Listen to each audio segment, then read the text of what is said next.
Hi అందరికీ, ఎలా ఉన్నారండి? అందరూ బాగుండాలి, అందులో నేను ఉండాలి అని కోరుకుంటూ ఉంటాను. ఈరోజు ఎన్నో ఆరోగ్య ప్రయోజనాలతో కూడిన కాకరకాయ పులుసుని తయారు చేశానండి. ఇంతకుముందు ఒకసారి చేశాను, కానీ చాలా కాలం అయింది.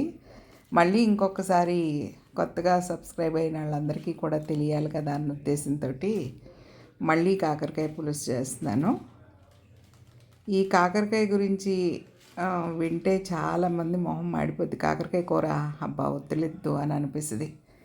కానీ దాని ఆరోగ్య ప్రయోజనాలు, దానిలో ఉన్న పోషక విలువలు వీటి గురించి తెలిస్తే మాత్రం మత్తిపోతుంది అనమాట. ప్రతి వారానికి 2 సార్లన్నా కంపల్సరీగా తప్పనిసరిగా ఈ కాకరకాయ పులుసుని తింటారు. ఇది ఏంటంటే ఫస్ట్ నేను కళాయి పెట్టాను. అంటే కళాయి అంటే కుక్కర్ పెట్టాను అనమాట. కానీ ప్రెషర్ ఇవ్వలేదు, అంటే మూత పెట్టి ప్రెషర్లో ఉడికించలేదు. ప్రెషర్ కుక్కర్లో యూజ్ చేయలేదు, ఒక పాత్రలో తీసుకున్నా. ఎందుకంటే కొంచెం అడుగు మందంగా ఉన్న పాత్ర ఉంటే బాగుంటుంది పులుసు కన్న ఉద్దేశంతో కుక్కర్ తీసుకున్నాను అనమాట. దానిలో కొంచెం నూనె పోసాను. నూనె వేసి ఆవాలు జీలకర్ర ఆ 2 మాత్రమే తాలింపు అనమాట. వేరే తాలింపు ఏం అక్కర్లేదు దీనికి. ఇంకా ఆవాలు జీలకర్ర తాలింపు వేసుకుని బాగా నూనె కాగిన తర్వాత వేస్తాం. జీలకర్ర ఆవాలు వేసేసి అవి వేగిన తర్వాత పచ్చిమిరపకాయలు వేసానండి. పచ్చిమిరపకాయలు వేసిన తర్వాత ఉల్లిపాయలు సన్నగా ఉల్లిపాయలు కట్ చేసుకుని అవన్నీ వేసుకున్నాను అనమాట. ఇవి వేగుతూ ఉంటాయి, ఒక్కొక్కటి చెప్తా ఉంటాను నేను. ఏంటంటే ఈ కాకరకాయ అంటే అసలు ఎవరికి ఇష్టం ఉండదు. ఎందుకు కారణం ఏంటంటే చేదుగా ఉంటుంది. మనందరికీ తెలిసిన విషయం, ఇది చేదుగా ఉంటుంది కాకరకాయ అంటే. ఏంటి మొహంలో పెట్టావు కాకరకాయ తిన్నట్టు అంటారు. కానీ కాకరకాయ తిన్నాక శరీరానికి ఎంత ఆరోగ్యం కుదురుతుందో అది ఎవరు చెప్పలేరు. ముఖ్యంగా ఏంటంటే రెసిస్టెన్స్ పవర్ పెరుగుతుంది బాడీలో ఈ కాకరకాయ తింటే. అలాగే చాలా ముఖ్యంగా షుగరు అనేది తగ్గిపోద్ది. ఎంతోమంది షుగర్ ఉన్న వాళ్ళు, అంటే మధుమేహ వ్యాధిగ్రస్తులంతా కూడా ప్రతిరోజు కాకరకాయ రసం తాగండి, కాకరకాయ రసం తాగండి అంటారు. అలాగే డైట్ చేసే వాళ్ళు ఉంటారు కదా, ఒక 2-3 కాకరకాయ స్లైసెస్ తీసుకుని ఆ కాకరకాయలు కూడా తింటూ ఉండటం జరుగుతుంది. మనం వింటూ ఉంటాం చాలాసార్లు. ఆ కాకరకాయ తింటే చాలా చేదుగా ఉంటుంది, కానీ ఒక 2-3 సార్లు తినేస్తే ఇంకా ఆ చేదుని మనం యాక్సెప్ట్ చేసేస్తాం. నాలుగు యాక్సెప్ట్ చేస్తుంది. సరే చేదుగా ఉంది కదా, తినేసి నవలేసి మింగేస్తే అయిపోద్ది కదా అని.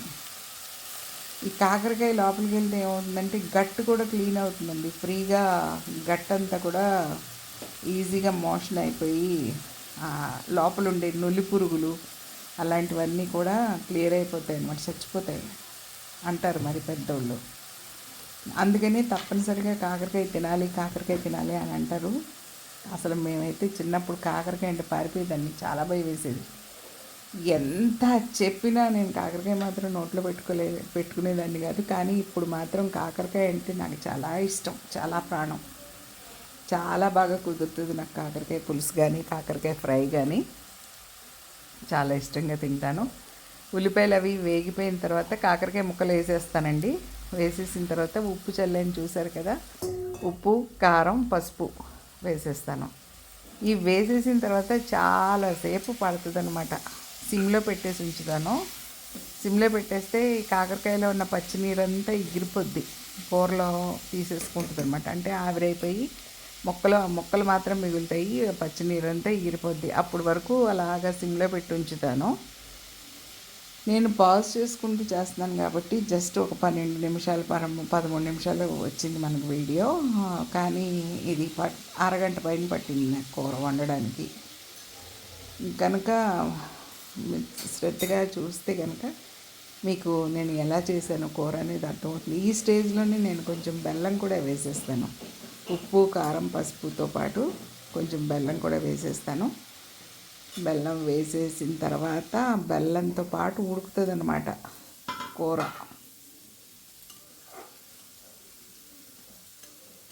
చూడండి, పచ్చినీరు అంతా బయటకు వస్తుంది కదా.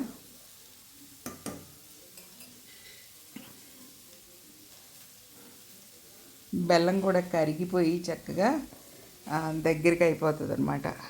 షుగర్ పేషెంట్లకి బెల్లంతో పెద్ద ఇబ్బంది ఏమి ఉండదు.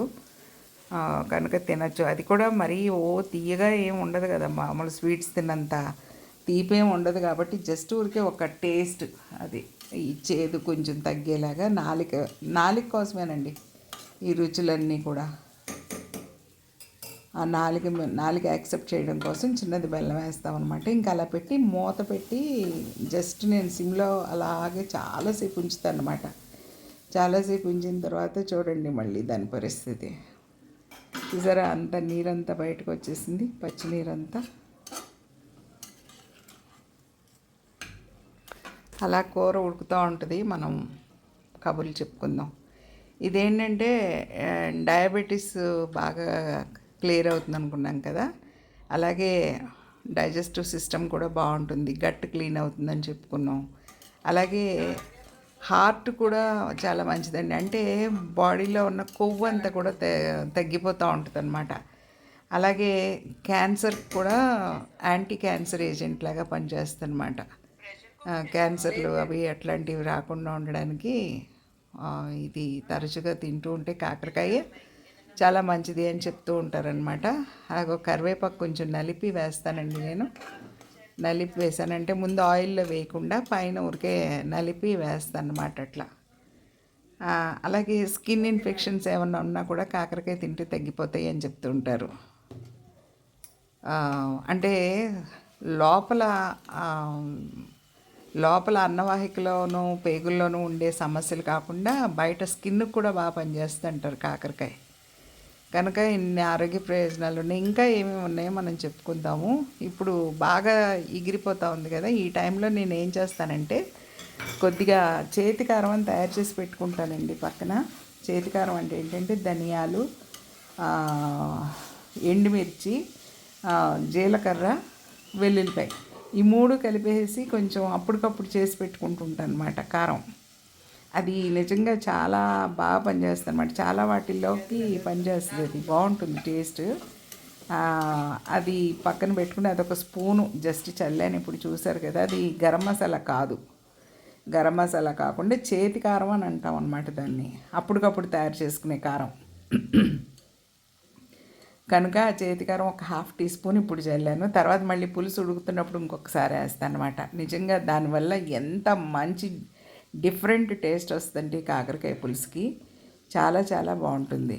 ఈ స్థితిలో కొంచెం ఈ చింతపండు నీళ్ళు వేస్తాను అనమాట. చింతపండు రసం ముందే కొద్దిగా నానబెట్టి పెట్టుకోవాలి. ఒక చిన్న నిమ్మకాయ అంత, చిన్న నిమ్మకాయ కాదు పెద్ద నిమ్మకాయ అంతే చింతపండు నానబెట్టుకుని పెట్టుకుంటాం అనమాట. ఎందుకంటే కొంచెం పులుపు చేదు ఉంటుంది కాబట్టి, కారం కూడా కొద్దిగా పడుతుంది కాబట్టి కొంచెం చింతపండు కూడా పడితే బాగుంటుంది. ఉత్తరాంధ్ర జిల్లాలో ఈ కూరని పుల్లా బెల్లం కూర అంటారు. కాకరకాయ పుల్లా బెల్లం కూర. పుల్ల అంటే పులుసు, బెల్లం తీపి, అట్లా అంటారనమాట, నేను విన్నాను అలాగా. ఇప్పుడు ఇంకెలా ఉడుకుతూ ఉంటుంది కదా, మనం మళ్ళీ సబ్జెక్ట్లోకి వెళ్దాం. ఈ కాకరకాయలో మెగ్నీషియం, పొటాషియం, జింక్ ఈ 3 కూడా పుష్కలంగా ఉంటాయని నేను ఎక్కడో చదివాను అన్నమాట. ఆ విషయంలో కూడా నేను మీకు చెప్పాలని అనుకున్నాను. ఈ విషయాన్ని కూడా ఇందులో ఏంటంటే ఈ కాకరకాయ పులుసు కాకుండా నేను కాకరకాయ పొడి చేస్తాను, కాకరకాయ ఫ్రై చేస్తాను. చాలా రెండు కూడా చాలా బాగా కుదురుతాయి. కలుపు వెయ్యని కూర ఏది అంటే నేను ఇదొక్కటే అనమాట. ఈ ఒక్క కూరలోనే కలుపు వెయ్యను, మిగతా అన్ని కూరలోనే ఏ కలుపైనా వేస్తుంటా. అంటే టమాటా బంగాళదుంప, లేకపోతే టమాటా వంకాయ, ములక్కాడ, అట్లా అన్నిట్లోనూ, మటన్, చికెన్ అన్నిట్లోనూ కూడా నేను కలుపు వేస్తూ ఉంటాను అనమాట, బాగుంటుందని, డిఫరెంట్ టేస్ట్లు వస్తాయని చెప్పేసి. కాకరకాయలో మాత్రమే ఈ కలుపు వేయడానికి అవ్వదన్నమాట. అందుకని చెప్పి నేను ఇన్ని రకాలుగా కూడా వండుకోవచ్చు. కాకరకాయ పొడిలాగా చేసుకుని రోజు ఒక స్పూన్ పొడి మనం ఫస్ట్ ముద్దలో తీసుకుంటే కనుక చాలా బాగుంటుందండి. కాకరకాయ పొడి నేను ఫ్యూచర్లో చెప్తాను ఎట్లా చేసుకోవాలో. ఇది డయాబెటీస్కి బాగా తగ్గుతుంది అనుకో, బీపీ బాగా కంట్రోల్ అవుతుంది అనుకున్నాం, అలాగే స్కిన్ ఎలర్జీస్ తగ్గిపోతాయి అనుకున్నాం. ఇలా ఎన్నో ఆరోగ్య ప్రయోజనాలు ఉన్న కాకరకాయని మనం ఎందుకు వదిలేయాలి? ఖచ్చితంగా దేవుడు మనకిచ్చిన ఆరోగ్యప్రదాయిని కాకరకాయ అన్నమాట.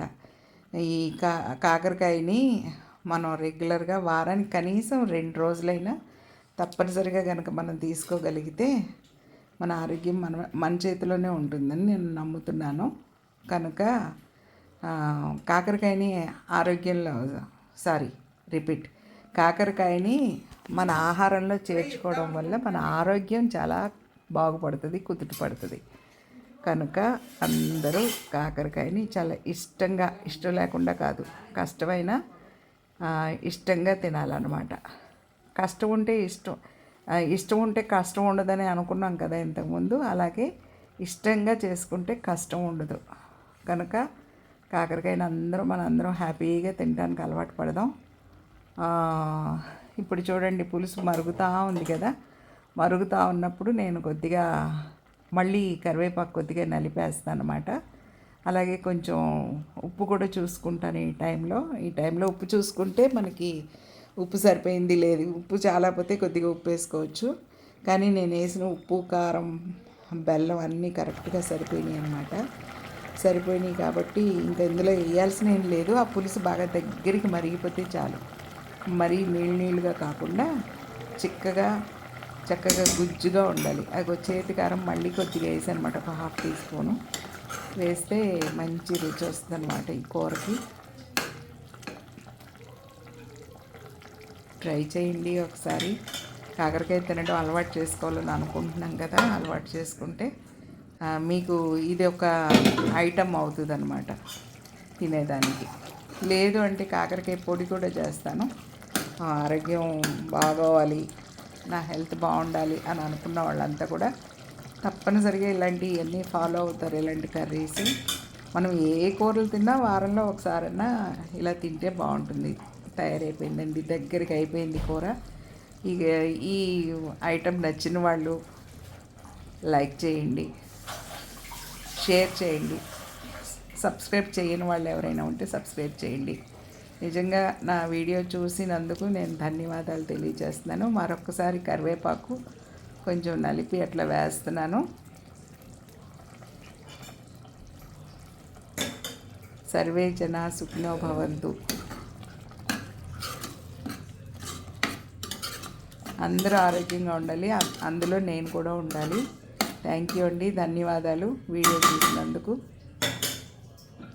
Please subscribe my channel.